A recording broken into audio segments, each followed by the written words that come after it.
Patience, being a smart player he did adapt well to what he saw, and that's what distinguishes good players from great players, is how you adapt to adverse situations that you haven't seen before. And Patience there doing a really nice job taking that game. He is still in this series, but our next map, Arena. And this is a map that we could also have some very weird strats on, man. I mean, expect anything. Arena is probably our weirdest map, that along with Prion. So let's see if we're going to have a standard game or something a little bit different as we go into game number 4, Patience against Classic.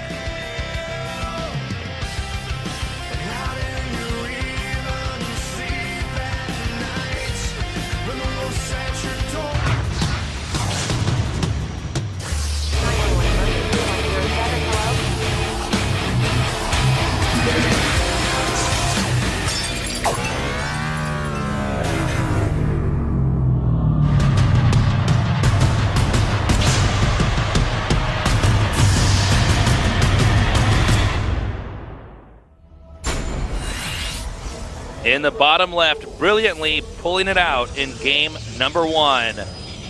His ID is Patience.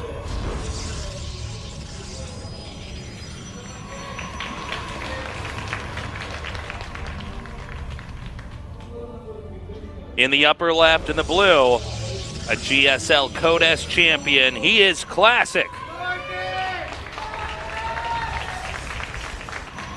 We see on the minimap here, really peculiar second pylon placement there at that narrow choke point that we always rave about when we watch this game. But talking about Arena, it's such a unique map, but also when we talk about Arena, we watch it a lot in Pro League, obviously, right? And we don't really see it in GSL. But I think this is the first PvP I've seen on this map, so it's going to be really interesting to see how this plays out because, yeah, it's a crazy map as we always mention.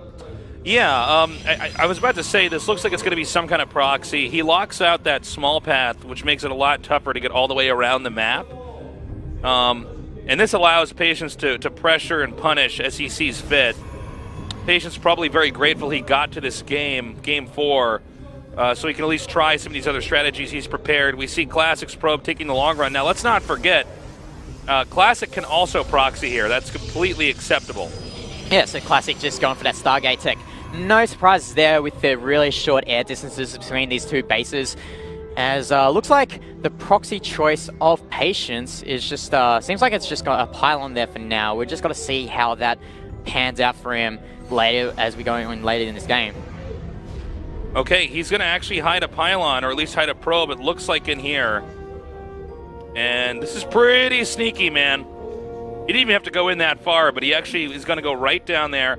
And it's going to be a Robo-Bay proxied here. Yeah, so after that Robo-Bay, we just got to see whether he gets a Warp Prism, maybe he gets... I think you pump Immortals. Yeah, I think this is like an Immortal Stalker pressure. Yeah, we see the Mothership Core here, scouting the main base of Classic. Let's see if he gets that Stargate. Yes, he scouts that Stargate, and really nice move there from Patience. And now it's just going to recall back. Yep, recalls back. Oh, we saw an Oracle switch. Or maybe he was making an Oracle. No, I think it was always building an Oracle. Sorry, excuse me. All right, I second-guessed myself there. So, what we're going to see is Stalkers and Immortals being cranked out here, and a pressure push here on the front of Classic's base. Now, I don't know how many times Classic's experienced this strategy in particular. Again, these cool new maps that we have here allow for some cool new strats. Yeah, but this Oracle's going to scout that main base of Patience, and seeing these extra 2 gateways as well is going to be definitely suspicious, especially these players play the game so much they count the pylons. Right. And when they count the pylons, they can see, oh, there's an oddity there. Where's the extra pylon? And that kind of brings bells in their head that there's going to be something crazy going on. Even the absence of the Nexus is pretty huge here. Kind of surprised by that Warp Prism, but I guess he can do that as well. I thought he might get another Immortal up there. But there's no workers here. There's no units here to defend this Oracle. Forces pylon overcharge. Problem is he also forces Stalkers to warp in down there. Yeah, he should be using those Stalkers to supplement this push that's about to come from Patience. Okay, hold on. I think... I'm not sure how this strat works exactly. All right, I guess he just chews his way through his own pylon. He's already overmade pylons, so he can make sure he's not supply blocked. We have 2 Oracles moving around here. We have a lot of Stalkers warping in. And these Oracles are not even in position But I don't think the Oracles are actually useful against this army composition that Patience is bringing out. And now, nicely paced pylons there from Classic. Oh, good pylon overcharge. This War Prism is essential for this push because it needs to pick up those Immortals and do the damage on the Stalkers of Classic. Yeah, he's just going to try to micro this as well as he possibly can. There. Oh, wow, didn't block it in. Yeah. Okay. Oh, he's going to go for the pylon over here. Really but that's actually okay because he's not using the Robo Bay anymore. Yeah, but if he loses these 2 Immortals here, that's going to be huge for Patience. He's got to do as much damage as he can with this push right now. Is he going in? All right, he's coming up now. It's all about microing that Immortal. And I think he's going to be able to get the 3rd base here. He might try to go for the Jugular and actually fly in here for the kill. Yeah, but he's aware that there's a sentry there. He does not want to be force-fielded out of that ramp. But I think he should just snipe that Nexus and then reestablish what's going on as he's a lot of Oracles doing damage, but the pylon overcharge in the main of Patience. Oh, Adept's coming in here now. Oh, nice pick up there with the War Prism, picking up that stray Stalker as the Adept's actually he's trying to pull him away from the ramp here. We'll see how much. He's doing a lot of damage to these workers right now. It's actually Classic taking a pretty big beating. I think Patience might be able to win this game. Yeah, if Patience plays his cards right, he can reposition his army, take out that robotics facility, and win this game. But these Oracles doing a bit of damage. All right, he's coming up here to the front. The Immortal's still in good shape. He just got to micro these Stalkers perfectly and drop the weaker ones in the back there. And does he have enough? He needs another warp in here as well. Ooh, I think he's just done enough damage here, even though he loses the most of his army. Look at the worker count. 2 workers. 2 workers. That is just... Oh, no, he's okay. He just keeps pushing here. Yeah, exactly. Oh, he's going to lose the War Prism! No! No, he's fine. He's fine, guys, but... He's okay. Oh. Well, Patience should have this in the bag. I mean, this is... You have less probes than you started out the game with. Yeah, I mean, he just makes stuff, right? And yeah, he just has to sit at his main base.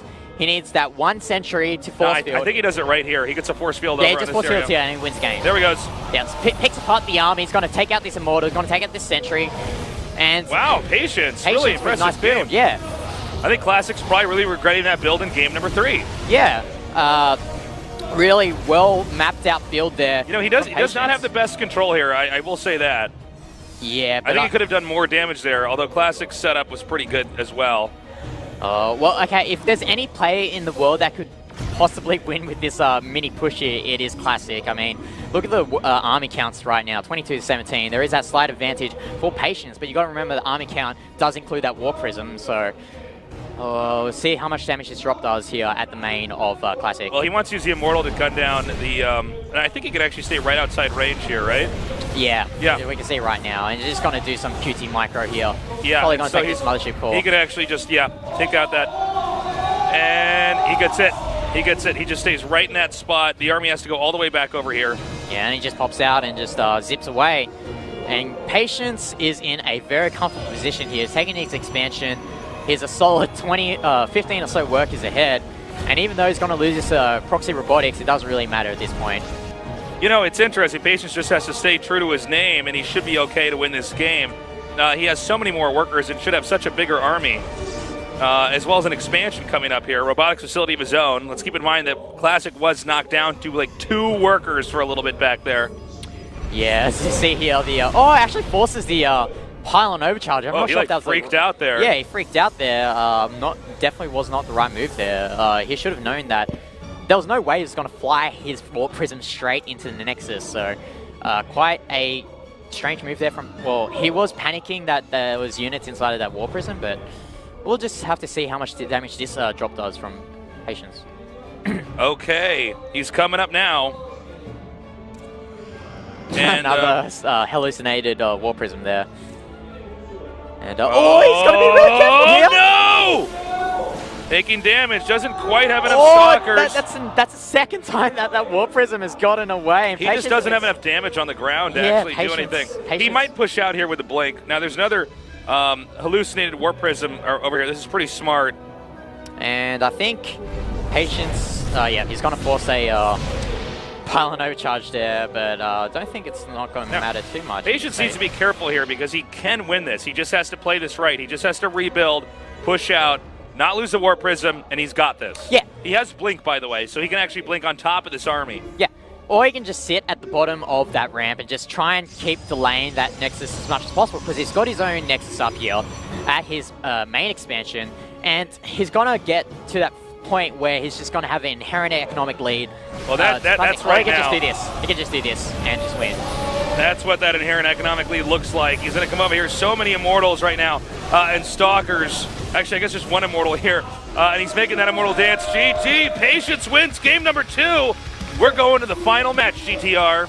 Yeah, Patience doing a really good job keeping himself composed. He probably just, he used that break when he was 2-0 down, recollected his thoughts, and Classic in that third game was quite questionable, but that fourth game from Patience was actually quite nice with that build. Hey, that was a technical win, man. I really liked what I saw there. And you know what? Patience had the equanimity to keep it together and actually win in game number 3. So